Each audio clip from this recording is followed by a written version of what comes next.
Sir, वित्त मंत्री का लगातार ये 8वां बजट है, उन्होंने पेश किया है, मैं उनको बधाई देना चाहूँगी।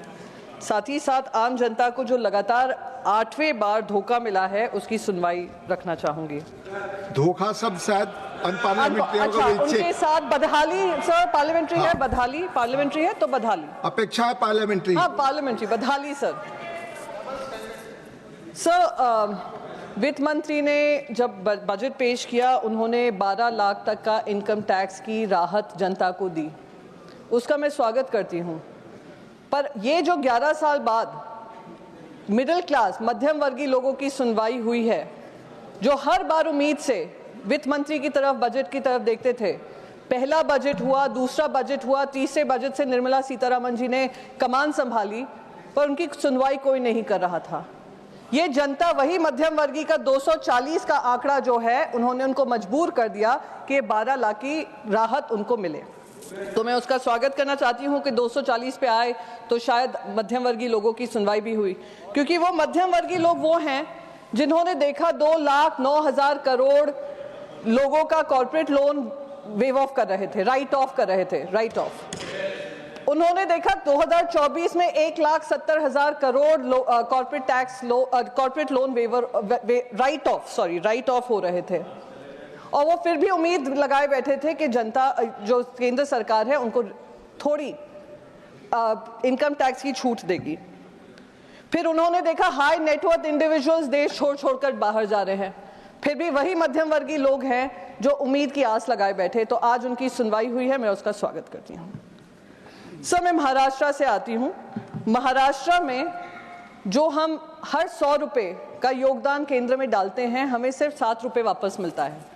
मुझे उसका कोई दिक्कत नहीं है, पूरा देश प्रगति करे और महाराष्ट्र के जो टैक्स कलेक्शन होता है, डायरेक्ट टैक्स कलेक्शन होता है, उससे पूरे देशवासियों को फायदा मिले, विकास हो, प्रगति हो, उससे हमें कोई हर्ज नहीं है।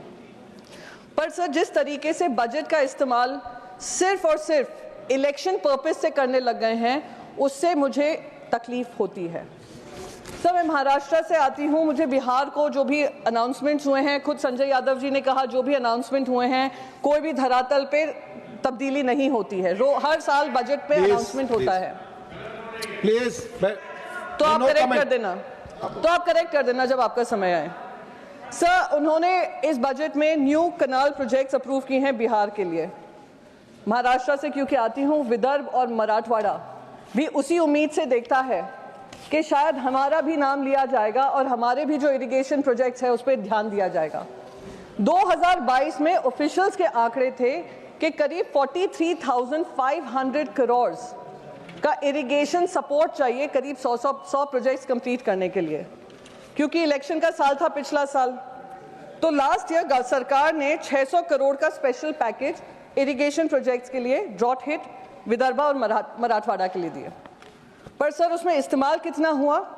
सिर्फ उसमें से इस्तेमाल हुआ 30%, 400 करोड़ जो रिवाइज्ड एस्टिमेट है, और इस टाइम पे कोई ज़्यादा एलोकेशन हुआ ही नहीं है। ये महाराष्ट्र के साथ इस तरीके का बार बार भेदभाव होता है। क्या महाराष्ट्र के किसान देश के किसान नहीं हैं? क्या महाराष्ट्र के किसान ने भी अपना खून पसीना नहीं बहाया है? जैसे आपका जो टैक्स कलेक्शन होता है जीएसटी के माध्यम से, डायरेक्ट टैक्स में तो जो देते हैं, जो इनडायरेक्ट टैक्स जीएसटी के माध्यम से हर वर्ग देता है, उनको राहत मिले। सर, एक और आंकड़ा पेश करना चाहूंगी।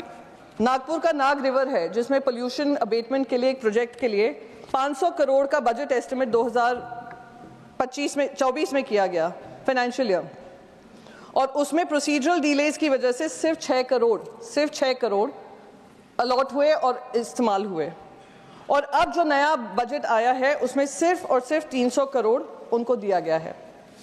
सर, मखाना बोर्ड की बात हुई, इंस्टीट्यूशनल एड्स की बात हुई, फूड टेक्नोलॉजी इंस्टीट्यूट की बात हुई, increasing seats in IIT Patna की बात हुई, national institute of industrial engineering Mumbai को IIM बना दिया है, पर उसके लिए बजट का कोई आवंटन नहीं किया गया है। क्या महाराष्ट्र सिर्फ एक राज्य हो गया है जहां से पैसा लिया जाएगा, पर वहां पर पैसा किसी तरीके से इक्विटेबल मैनर में वापस नहीं किया जाएगा? हमारे जब वित्त मंत्री अजीत पवार जी होते थे, जब हम महाविकास आघाड़ी में थे, वो बार बार जीएसटी काउंसिल में जो महाराष्ट्र का जीएसटी रेवेन्यू आना था, वो नहीं दिया जा रहा था, उसके बारे में आवाज उठाते थे, पर कहीं ना कहीं वो भी अब शांत हो गए हैं, क्योंकि अब वो वहां